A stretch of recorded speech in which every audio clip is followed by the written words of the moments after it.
இன்றைக்கி ஸ்டார்டிங்கில் வந்து பரமகுரு சார்கிட்ட நின்று பண்ணுறது கிடையாது. இது இன்னொரு சைடு இருந்த அந்த கஷ்டமான ஒர்க் அவுட்ஸ் இருக்கிற இடம். அங்கே தான் நாங்கள் பண்ண வேண்டி ஸ்டார்ட் பண்ணியிருந்ததுனால முன்னாடி இருக்கிற மொத்த வீடியோவும் காலி. ஏன்னா நான் அந்த ஓரத்தில் இருந்தேன், அதுக்கப்புறமா தான் இந்த ஓரத்துக்கு வந்தேன். அங்கேருந்து எவ்வளோ வீடியோஸ் எடுக்க முடியுமோ அவ்வளோ டேடி எடுத்திருக்காரு. அதுக்கப்புறமா திருப்பி பரமகுரு சார்கிட்ட போனோம். அந்த வீடியோஸ்லாம் அப்படியே கண்டினியூவேஷனில் வரும்.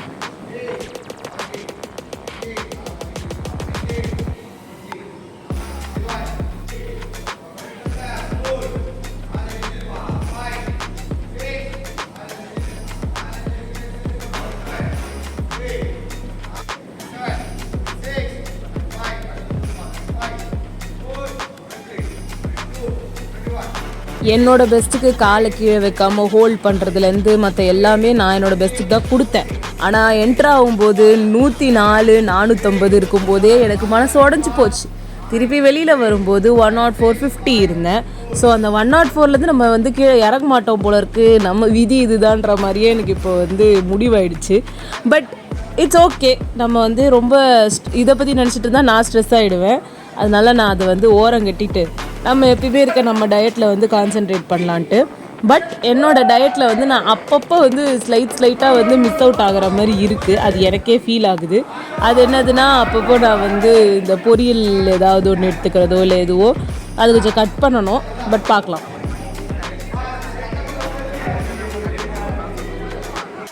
அடுத்து நான் டெய்லி வந்து என்னோடய ஜிம்மு முடிச்சுட்டு வரும்போது அது வந்து டைம் ஒரு 8:30 அந்த மாதிரி ஆகிடுது. அப்போ நான் சூரிய நமஸ்காரம் பண்ணலாம் அப்படின்னு வந்து எனக்கு ஒரு தாட் இருக்குது. என்னால் முடிஞ்ச அளவுக்கு வந்துட்டு ஒரு 3 ரெப்படேஷனோ 4 ரெப்படேஷனோ அந்த மாதிரி பண்ணி அதை வந்து ஒரு ரொட்டீனாக ஆக்கலாம் அப்படின்னு எனக்கு ஒரு ஐடியா இருக்குது.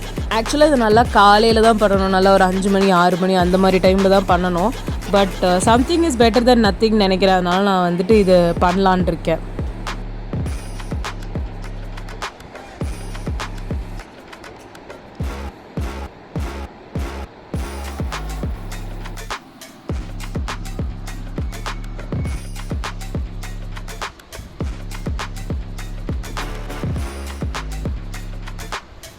ஆஸ் யூஷுவல் நான் ஈவினிங்ஸில் வந்து வாக்கிங்க்கு போயிட்டுருக்கேன், நான் ஆல்ரெடி சொன்னேன். ஸோ அதை நான் வந்து கண்டினியூ பண்ணிக்கிட்டே தான் இருக்க போகிறேன். என்னோடய அந்த ஜிம்லேருந்து வந்து ஒருத்தவங்க என் கூட ஜாயின் பண்ணுறதாலாம் சொல்லியிருக்காங்க. ஸோ பார்க்கலாம், அதுவும் வந்து ஜாலியாக போச்சுன்னா இதுவும் ஒரு நல்ல ஒரு ஒர்க் அவுட்டாக மாறிடும். ஆக்சுவலாக நான் வந்து எங்கே வாக்கிங் போகிறேன்னு சில பேர் வந்து கேட்டிருந்தாங்க. நான் அண்ணா நகர் டவர் பார்க்கில் போகிறேன். அங்கே பாருங்கள் ஒரு எலி ஓடுது. கரெக்டாக நான் வீடியோ எடுக்கும்போது அவ்வளோ பெரிய பெருச்சாலியை நான் பார்த்தேன். ஸோ இங்கே வந்து ஆக்சுவலாக ரொம்ப நல்லாவே வந்து இதை சேஞ்ச் பண்ணியிருக்காங்க. இன்னும் வந்து அந்த டவர் பார்க்கில் இருக்க அந்த டவரை வந்து ஃபுல்லாக ரெனோவேட்லாம் பண்ணுறாங்க. செம்மையாக இருந்தது ஒர்க் அவுட். எனக்கு வந்து இந்த நடந்துட்டு வர்றதே செம்மையாக வந்து வேர்த்தெல்லாம் ஊற்றுச்சு. அங்கே வந்து நிறைய மரங்களில் வந்து அழகழகாக வந்து பெயிண்டிங்ஸ் பண்ணி வச்சுருக்காங்க. இதை பற்றி தனியாக வீடியோ போடணுமான்றது சொல்லுங்கள். அது ரொம்ப அழகாக இருந்தது பார்க்குறதுக்கு. நான் அதுவே ரொம்ப லேட்டாக தான் நான் வந்து அதெல்லாம் கவனித்தேன். இல்லைனா நான் ஃபுல்லாகவே போகிற வழியில் எடுத்திருப்பேன். அண்ட் இன்னொரு ரொம்ப நல்ல இனிஷியேட்டிவாக நான் பார்த்தது வந்து அங்கே புக்ஸ் வச்சுருக்காங்க, ரீடிங் ஜோன்னு சொல்லி. பட் அது வந்து பூட்டி வச்சுருக்காங்க. அது எப்போ ஓப்பன் பண்ணுவாங்க என்னன்னு தெரியல. உள்ளே நிறைய புக்ஸ்லாம் இருந்துச்சு. பட் அது எப்போன்னு தெரிஞ்சிடுச்சுன்னா அதையும் நான் வந்து ஒரு வீடியோ போடுறேன். எல்லாத்த விட மெயினாக நான் அதுக்கு அடுத்த நாள் நம்மளோட சாட்டர்டே அன்றைக்கி நான் என்ன பண்ணேன்னா, நாங்கள் வந்து ஃபேமிலியாக வந்து கபாலீஸ்வரர் கோயிலுக்கும் வெள்ளீஸ்வரர் கோயிலுக்கும் வந்து போயிருந்தோம். நான் வந்து இவ்வளோ நாள் இங்கே சென்னையில் இருக்கேனே தவிர்த்து கபாலீஸ்வரர் கோயிலுக்கு நான் போனதே கிடையாது. ஆனால் போனதோட வெள்ளீஸ்வரர் கோயிலுக்கும் நான் வந்து சேர்த்து வந்து போனேன். அது ரொம்பவே வந்து எனக்கு ஒரு டிஃப்ரெண்ட்டான எக்ஸ்பீரியன்ஸ். ஏன்னா நாங்கள் எம்ஆர்டிஎஸ் வழியாக வந்து போனோம். நான் வந்து லோக்கல் ட்ரெயின் யூஸ் பண்ணியே ரொம்ப நாள் ஆகுது. இது வந்துட்டு பறக்கும் ரயில், அது வேளச்சேரிக்கு போகுது, அதெல்லாம் சொல்லிட்டதுக்கப்புறமா நாங்கள் போகிற ரைடு இது. 10 rupees டிக்கெட்டு. நாங்கள் வந்து சென்ட் தாமஸ் மவுண்ட்டில் இறங்கிட்டு சென்ட் தாமஸ் மவுண்ட்லேருந்து திருமயிலைக்கு வந்துட்டு ஒரு டிக்கெட் எடுத்துகிட்டு போயிட்டோம். டிக்கெட் காஸ்ட் வெறும் 10 rupees தான். இங்கே சென்ட் தாமஸ் மவுண்ட்லேருந்து பார்த்தீங்கன்னா அதுக்கப்புறமா இருக்கிற ஆதம்பாக்கத்தில் மட்டும் நிற்கலை, மற்ற எல்லா ஸ்டாப்லேயும் நின்றுச்சு. புழுதிவாக்கம் அப்படின்னு சொல்லி எல்லாத்தையும் நின்று கடைசியாக வந்துட்டு மந்தவெளிக்கு அப்புறமா வந்து திருமயிலை வரும். அங்கே இறங்கி ஒரு 1/2 கிலோமீட்டர் கூட அதை விட கம்மியாக தான் இருந்தது. நீங்கள் நடந்து போயிட்டீங்கனாலே உங்கள் கோயில் வந்துடும். போயிருக்கவங்களுக்கு நல்லா தெரிஞ்சிருக்கும். அண்ட் வேளச்சேரி ஸ்டாப்பிங்லாம் வந்து நான் எடுத்திருக்கேன். கபாலீஸ்வரர் கோயிலில் வந்து இப்போது பங்குனி உத்திரம் நடந்துகிட்ருக்கு. ஸோ 63 தேர்லாம் பார்க்கணுன்னு நினைக்கிறவங்க போகலாம்.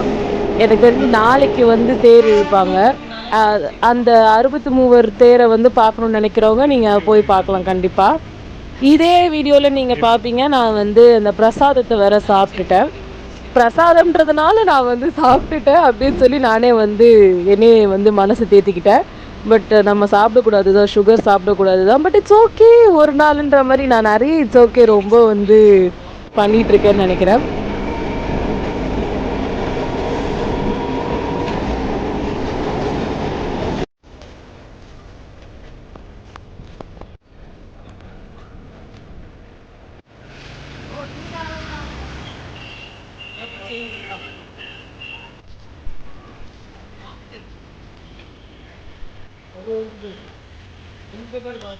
இதுதான் கபாலீஸ்வரர் கோயிலோட தெப்பக்குளம்.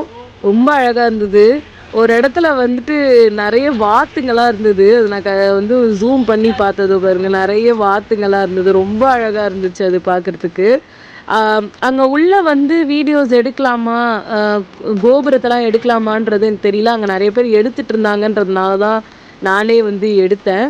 பட் வெள்ளீஸ்வரர் கோயிலில் நான் அதையும் எடுத்திருக்க மாட்டேன். எனக்கு ரொம்ப பயமாக இருந்தது. ஏன்னா யாருமே அங்கே வந்து எடுக்கவே இல்லை அந்த கோபுரத்தை கூட. இது வந்து அங்கே கோழி பார்த்தேன்.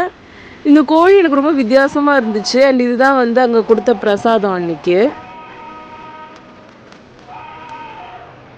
இதுதான் அந்த 63 தேர். குட்டி குட்டியாக 63 தேர் இருக்கும். அதில் வந்து சாமி வச்சுட்டு போவாங்க. நாங்கள் வந்து பார்த்தப்போ வந்து சாமிக்கு அபிஷேகம்லாம் பண்ணிகிட்டு இருந்தாங்க. அது ரொம்ப நல்லா இருந்தது பார்க்குறதுக்கு. அடுத்து அங்கேருந்து வந்து சும்மா ஒரு 200 மீட்டர் நடந்து போனீங்கனாலே வெள்ளீஸ்வரர் கோயில் உங்களுக்கு வந்துடும். ரொம்ப ரொம்ப அழகாக இருந்தது. அபிராமி அந்தாதி, அதுக்கப்புறமா வந்து கந்தசஷ்டி கவசம் எல்லாத்தையும் வந்துட்டு ஃபுல்லாக எழுதி வச்சு அந்த இடமே ரொம்ப நல்லா இருந்தது. அங்கே வந்து சுக்கராச்சாரியாருக்கு வந்துட்டு பார்வை கிடைத்த இடம்னு சொல்லிட்டு, அங்கே கண் பார்வை நம்மளுக்கு வந்து சரியாகணும் இல்லை கிடைக்கணும் அப்படின்னா வந்துட்டு அங்கே வந்து அந்த ஸ்லோகம் இருக்கும், அதை வந்து படிங்கன்னு சொல்லிலாம் எழுதியிருக்கோம். அது ரொம்ப அழகாக இருந்தது. தெப்பக்குளம் நைட்டில் லைட்ஸ்லாம் போட்டு ரொம்ப அழகாக இருந்துச்சு பார்க்குறதுக்கே. எனக்கு வந்து இதெல்லாம் என்ன சொல்கிறது, நான் நிறைய வந்து வீடியோஸில் பார்த்து பார்த்து நேரில் பார்க்கும்போது எனக்கு ரொம்ப ரொம்ப ஹாப்பியாக இருந்துச்சு. அதுக்கப்புறமா அங்கேருந்து வந்து நாங்கள் கிளம்பிட்டோம். நீங்களும் வந்து டெஃபினெட்லி இந்த மாதிரி நீங்கள் இப்போது எம்ஆர்டிஎஸ் அண்ட் இந்த பறக்கும் ரயில்லாம் விட்டுருக்காங்கன்றதுனால நீங்கள் அதை ட்ரை பண்ணி பார்க்கலாம். டிக்கெட் வெறும் 10 ரூபா தான் இருந்துச்சு. அண்ட் இது ஒரு நல்ல எக்ஸ்பீரியன்ஸாகவும் இருந்தது. ரொம்ப க்ரௌடடாகவும் இல்லை. மேபி நாங்கள் போன அன்றைக்கி அப்படி க்ரௌடடாக இல்லையோ என்னமோ எனக்கு தெரியல. பட் நார்மலாகவே அங்கே வந்து க்ரௌட் கொஞ்சம் கம்மியாக இருக்குன்ற மாதிரி தான் சொல்கிறாங்க. ஸோ நீங்களும் வந்து ட்ரை பண்ணி பாருங்கள்.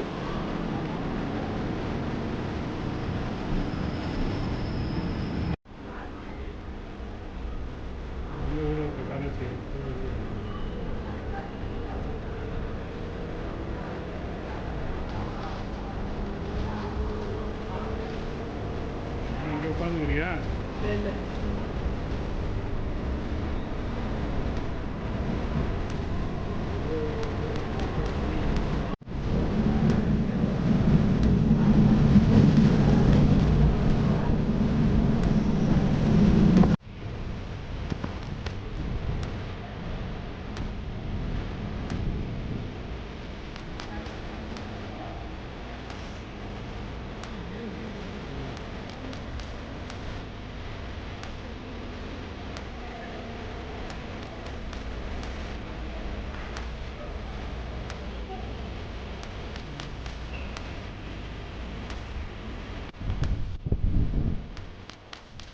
இனிமேல் நான் டெய்லி வந்து இந்த மாதிரி லாங் வீடியோஸ் போடுறதுக்கு ட்ரை பண்ண போகிறேன். ஸோ அதனால் நாளைக்கே நான் வந்து ஒரு வீடியோ அப்லோட் பண்ணுறேன் கண்டிப்பாக.